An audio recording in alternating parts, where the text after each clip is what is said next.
Print, email, Facebook, Twitter. More farmers gagged by big banks hope Royal Commission will uncover what they're too scared to say. Australian farmers who have been foreclosed on are hoping the next round of banking Royal Commission hearings into small business lending, beginning today, will expose the tactics of big banks they claim put them out of business. Their plight was the inspiration for some National Party MPs such as George Christensen to call for a commission of inquiry, which ultimately forced the major banks and Prime Minister Malcolm Turnbull into agreeing to a Royal Commission.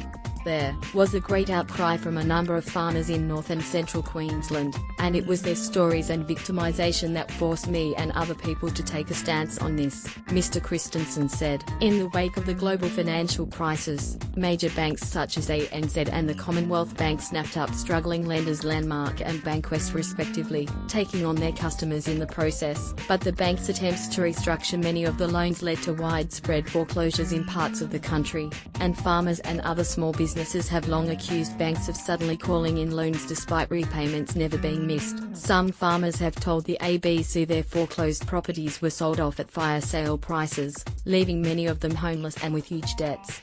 There are a lot of farmers out there who have been through terrible ordeals who are too frightened to speak out, as they are bound by confidentiality, a farmer, who asked the ABC to withhold her identity, said. That is why we're hoping the Royal Commission can get to the bottom of this.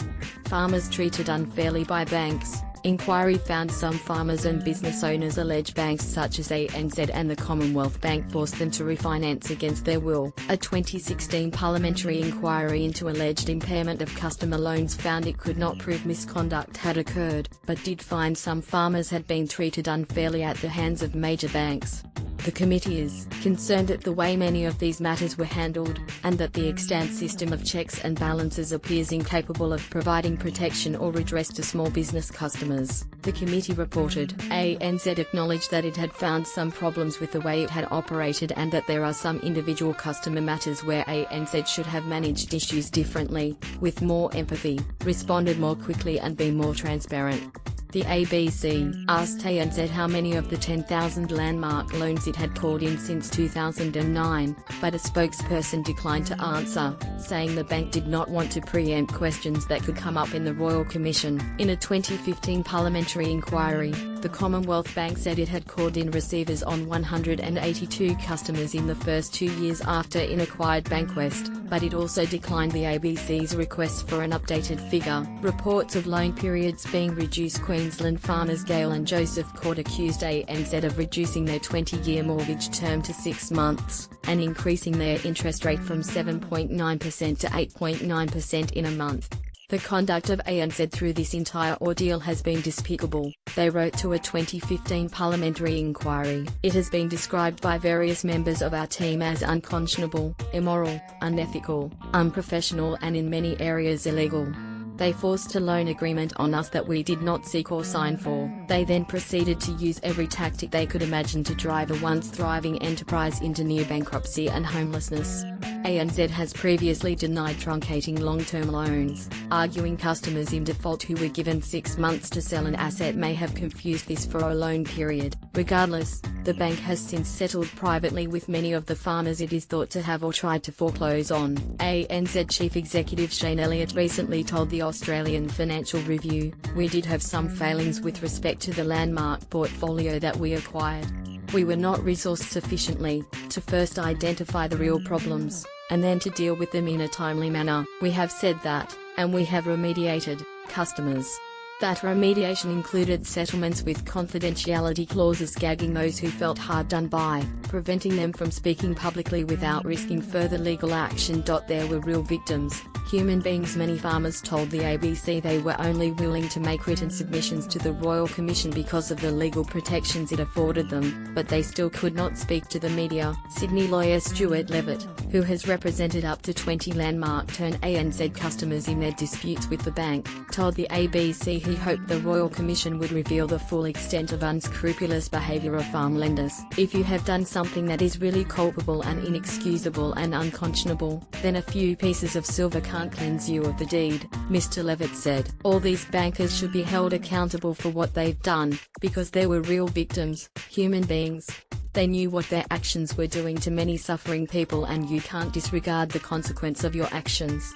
Mr. Levitt challenged ANZ's assertion it had remediated customers, saying of the 20 ANZ borrowers he had worked with, only 6 had successful outcomes. In many instances we did deals, but the deals were never satisfactory in the sense they fully recognised the extent of the bank's culpability, he said. There was debt reduction and it was also made possible for many of the farmers to extricate themselves from total insolvency. But he said in many cases even when the debt was reduced, some still lost everything, and some never had the chance for remediation at all. It didn't go anywhere near to discharging the debt and farmers were still being hit with the shortfall, and sometimes having lost ancestral properties made them bitter. They wanted their properties back and it wasn't possible to give them that. There was no amount of money that could make up for many of the losses the farmers had suffered. Due to the high number of allegations of banks engineering defaults, and the complexity of the allegations, there is speculation the Royal Commission could hold specialist farm banking hearings in coming months. Banks acted legally but fairness is questioned despite the sense of injustice felt by many of the farmers.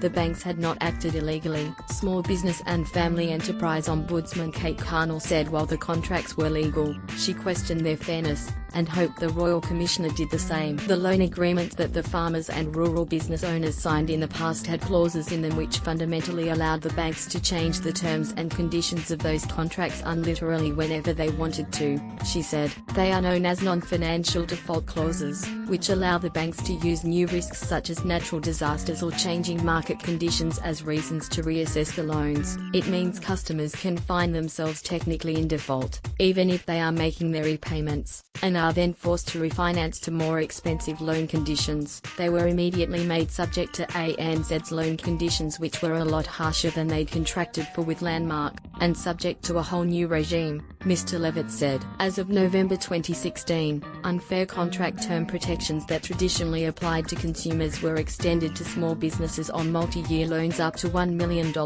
and some big banks have opted to apply that to loans of up to $3 million. For many farmers their loans are significantly higher than that, and so still it is legal for banks to be able to have these non-financial default clauses, Ms. Carnell said. We don't believe this is reasonable at all. Ms. Carnell said the reforms were no help to those whose loans predated the change, or those who had already settled and were dissatisfied. She has also taken aim at confidentiality clauses that restrict farmers and small business owners from speaking out after dealing with a bank. Stress of dealing with bank affects health. That use of power is not limited to the loans offered to previous customers of Landmark and Bankwest. For the past 4 years, Queensland cane farmer Ronald Fairbairn has been negotiating to prevent foreclosure from his bank, and is not subject to a non-disclosure agreement. It's been very stressful. I've had to go on medications for stress and I have other health issues, which have been exacerbated, he said. It's got to the stage now where I doubt whether I will be able to run the farm because my health has deteriorated that much now.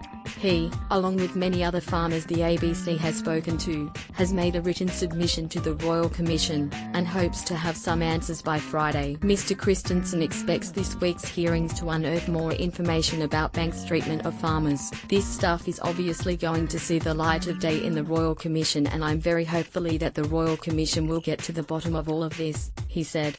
When it comes to rural Australia and the agriculture sector, I'll be very surprised if we don't find out a lot that we didn't know before. Print, email, Facebook, Twitter, more.